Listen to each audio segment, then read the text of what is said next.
කැනඩාවේ වැන්කුවර්හි වීදි සැනකෙළියක් අතරතුර ජනතාව අතරට මෝටර් රථයක් ධාවනය කිරීමෙන් සිදු වූ අනතුරෙන් මියගිය ගණන 11 දෙනෙකු දක්වා ඉහළ ගොස් තිබෙනවා. තවත් බොහෝ පිරිසක් තුවාල ලබා ඇති බවයි වාර්තා වන්නේ. සිද්ධියට සම්බන්ධ පුද්ගලයා ඊයේ දිනයේම අත්අඩංගුවට ගත් අතර මෙය ත්‍රස්ත ක්‍රියාවක් නොවන බවයි කැනඩා පොලිසිය ප්‍රකාශ කළේ. අත්අඩංගුවට ගත් පුද්ගලයාට මානසික ගැටලු පවතින බවද අනාවරණය වී තිබෙනවා.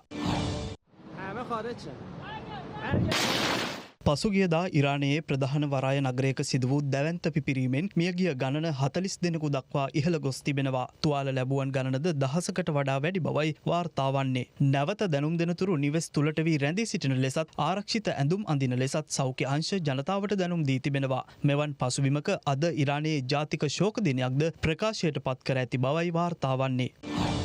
යුක්‍රේනයට එරෙහි යුද්ධය සඳහා රුසියාවට තම හමුදා ලබා දුන් බව උතුරු කොරියාව පිළිගෙන තිබෙනවා. කර්ස්ක් දේශසීමා කලාපය යටත් කර ගැනීමට තම හමුදා සහාය රුසියාවට ලබා දුන් බවයි උතුරු කොරියානු නායක කිම් ජොන් උන් පවසා ඇත්තේ. හමුදා සොල්දාදුවන් දසදහසකට වැඩි පිරිසක් මෙලෙස රුසියාවේ සහායට උතුරු කොරියාවෙන් ලබා දී තිබෙනවා. මේ අතර සටන් විරාම ගිවිසුමේ කොටසක් ලෙස ක්‍රයිමියාව රුසියාවට බහර දීම සඳහා යුක්‍රේනය කැමැත්තෙන් සිටින බව අමරිකානු ජනාධිපති ඩොනල්ඩ් ට්‍රම්ප් පවසනවා. පාප් වහන්සේගේ අවමංගල්‍ය උත්සවයට සහභාගී වී ආපසු ඇමරිකාවට පැමිණ මාධ්‍ය වෙත අදහස් දක්වමින් ඔහු මේ බව පවසා තිබෙනවා.